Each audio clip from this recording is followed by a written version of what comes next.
High বন্ধুরা, আমি চলে এসেছি আবার একটা নতুন ট্রাভেল ব্লগ তোমাদের সাথে শেয়ার করতে। দিনটা ছিল 13ই ফেব্রুয়ারি। তো আমি আমাদের অফিসে 6জন বন্ধু মিলে চলে গেছিলাম পুরীতে। তো সেটাই তোমাদের সাথে শেয়ার করছি। আমরা শিয়ালদা থেকে দুরন্ত এক্সপ্রেসে করে গেছিলাম। চেয়ার কাটে 355 টাকা করে ভাড়া ছিল। তো যথারীতি অফিস করে আমরা ট্রেন ধরেছিলাম। তো ট্রেনে উঠেই আমরা ডিনার সেরে একটু শুয়ে পড়েছিলাম। ট্রেন রাইট টাইম ছিল 4:10-এ আমরা পুরী স্টেশনে নেমে গেছিলাম। তো স্টেশন থেকে নেমেই আমরা অটো পেয়ে গেছিলাম। তো অটো 300 টাকা ভাড়া নিয়েছিল, যেহেতু আমাদের হোটেলটা ছিল লাইট হাউসের সামনে। তো সেই জন্য আমরা টোটো করে পৌঁছে গেছিলাম হোটেলে চেক ইন করে লাগেজ রেখে আমরা বিচে চলে এসেছিলাম। ওয়াকিং ডিস্টেন্স ছিল বিচ 3 to 4 মিনিটস। বিচে গিয়ে সেখানে সমুদ্রকে উপভোগ করলাম। খুব মজা হচ্ছিল আমাদের, খুব টায়ার্ডও ছিলাম, কিন্তু তাও সেখানে গিয়ে অনেক ফটো তুলে নিয়েছিলাম। মেনলি সানরাইজ দেখার জন্য ওয়েট করছিলাম। যথারীতি সানরাইজ হওয়ার পরে আমরা রুমে ফেরত চলে এসেছিলাম। সেখানে গিয়ে আমরা ফ্রেশ হয়ে রেডি হয়ে মন্দিরের উদ্দেশ্যে রওনা দিয়েছিলাম। আমাদের হোটেলের নাম ছিল আশীর্বাদ হোটেল, খুবই ভালো হোটেল। তো আমরা যথারীতি মন্দিরে চলে গেছিলাম। আমাদের টোটো ভাড়া পড়েছিল 200 টাকা। তো সেখানে খুব ভালোভাবে পুজো দেওয়ার পরে রুমে ফেরত চলে এসেছিলাম। সেখানেই ব্রেকফাস্ট করে নিয়েছিলাম। রুমের ভিউটা তোমরা দেখে নাও, খুবই ভালো। আমি কমেন্টে মেনশনও করে দেবো নাম্বারটা। তারপরে যথারীতি সেখানে গিয়ে আমরা ফ্রেশ হয়ে আবার চলে গেছিলাম বিচে যাওয়ার আগে কিন্তু আমরা লাঞ্চটা করে নিয়েছিলাম। তো সেই ভিডিওটা তোমাদের এখানে দেওয়া হয়নি। তো লাঞ্চ সেরে বিচে গিয়ে ভালো মতন আমরা ফটো সেশন করে তারপরে স্নানও করে নিয়েছিলাম। তারপর রুমে এসে আমাদের যে প্রসাদ পেয়েছিলাম সেটা খেয়েছিলাম। তারপরে ড্রেস চেঞ্জ করে চলে গেছিলাম স্বর্গদ্বারে। সেখানে কেনাকাটা করার পরে আমরা রুমে ফেরত চলে এসেছিলাম। সেখানে ডিনার শেষ, তাই শুয়ে পড়েছিলাম।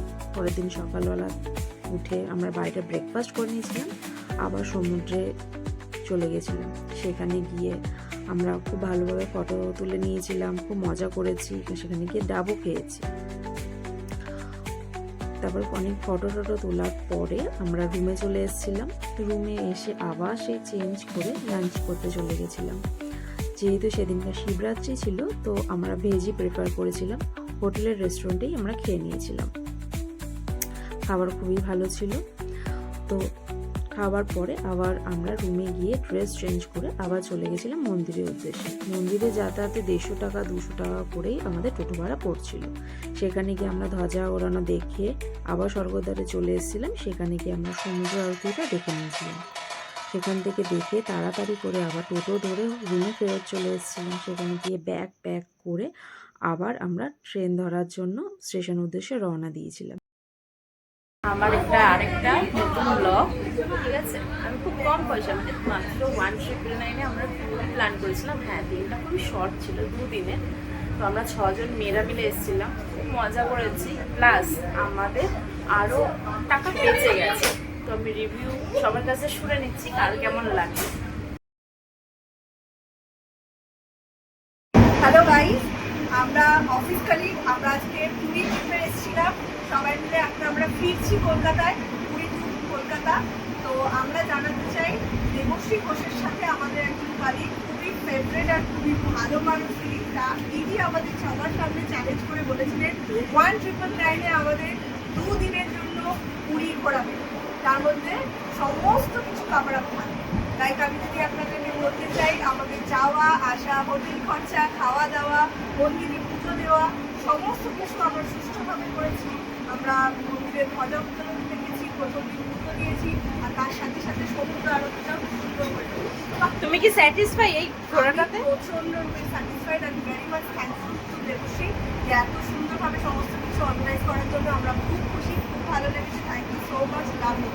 এরপর আবার তোমার সাথে অনেক জায়গায় যেতে চাই, আমি আগে থেকেই বুক করে রাখলাম। ঠিক আছে, তুমি কেমন লেগেছে বলো? Thank you. তোর কেমন লেগেছে? খুব ভালো লেগেছে, খুব আনন্দ করেছি, খুব মজা। স্যাটিসফাইড তুই? ফুল স্যাটিসফাইড। ভালো। পরে আবার ট্রিপ প্ল্যান করো, আমরা তোর কেমন লেগেছে? খুব ভালো লেগেছে, আমরা খুব ভালোভাবে দর্শন করেছি, সব কিছু খুব ভালো ছিল, পুরো পারফেক্ট।